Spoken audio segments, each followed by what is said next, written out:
Earth. Fire. Air. Water. Long ago, the League community lived in peace and harmony. But everything changed when... There never was peace. Wait, what? It never happened? Oh well. What's up guys, it's me Colucci, back with another video, and today's video is all about the buffs in the jungle. The buffs that you can attain through the jungle, not from items. I'll save that for another time if you'd like to see that. I've noticed that starters in games still don't really know what all the buffs do and why you should take it. I'll be explaining that in this video. Let's jump right in.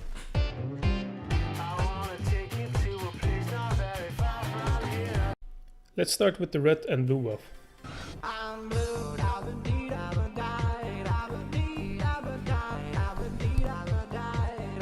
These buffs spawn at 138 and they are taken by the junglers at first. After 5 minutes of being killed, they will respawn at the same locations. Each team has both buffs and spawn at the same location, but it's flipped over as you can see. The blue buff gives a good amount of mana regeneration and 10% cooldown reduction. Usually, mid laners receive this buff after the second spawn. Blue is very useful in the laning phase or in a team fight, since you can spam your skills all over the place without having to worry about your mana, since it will regen. This also works on energy based champions like Zed or Cannon. The red buff spawns at the same time as blue at minute 138 and also respawns after 5 minutes after being killed. This buff slows the enemies once they're being hit and also deals damage over time. Also does regen your health slightly. Lane champions slow more than range ones, but keep in mind that the range champions have a higher chance of proccing the debuff on the enemy.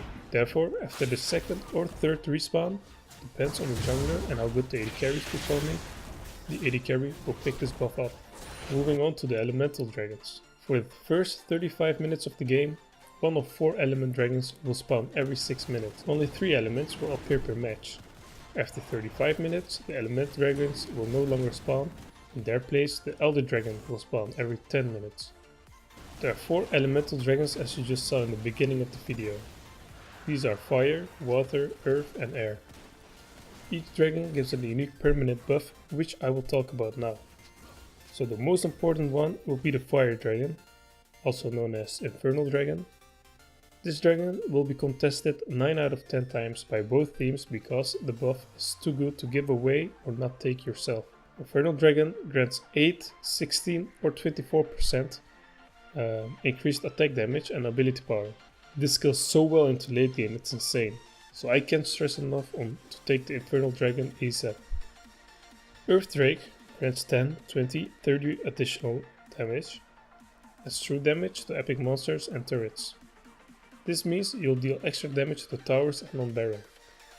Very good for sieging and all game objectives. Water Drake restores 4, 8, 12% of missing health and missing mana over 5 seconds, if not damaged by champions or turrets within 8 seconds.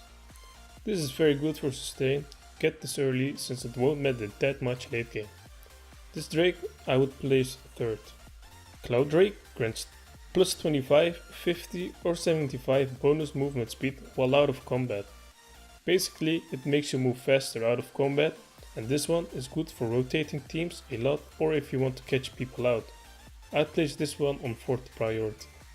Now, after 35 minutes the big boss will show his face, and this one is very important. Elder Dragon grants true damage on all spells and basic attacks against non-turrets over 3 seconds. And the strength of all elemental dragons buffs is increased by 50% for the duration. So for as long as you have this buff, you're most likely to win every team fight if you guys were even up until now. If we go back a little bit in time to 10 minutes in game, Rift Herald will spawn. Rift Herald is a powerful neutral monster. Slaying Rift Herald drops a relic in the pit for some time that can be picked up by one member of the Slayer's team, granting them enhanced recall and the Eye of Herald. Activating this relic will spawn Herald and she'll start hammering down on turrets, dealing tons of damage. Very important for early to mid game objectives. What the fuck?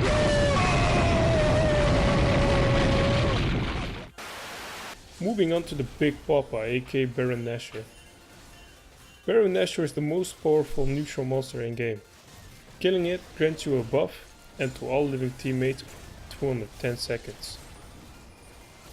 The buff gives bonus attack damage, bonus ability power, empowered recall, and an aura that greatly increases the power of nearby minions.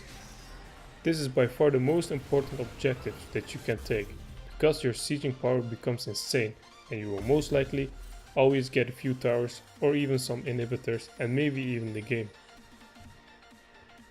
This was it for my little informational guide.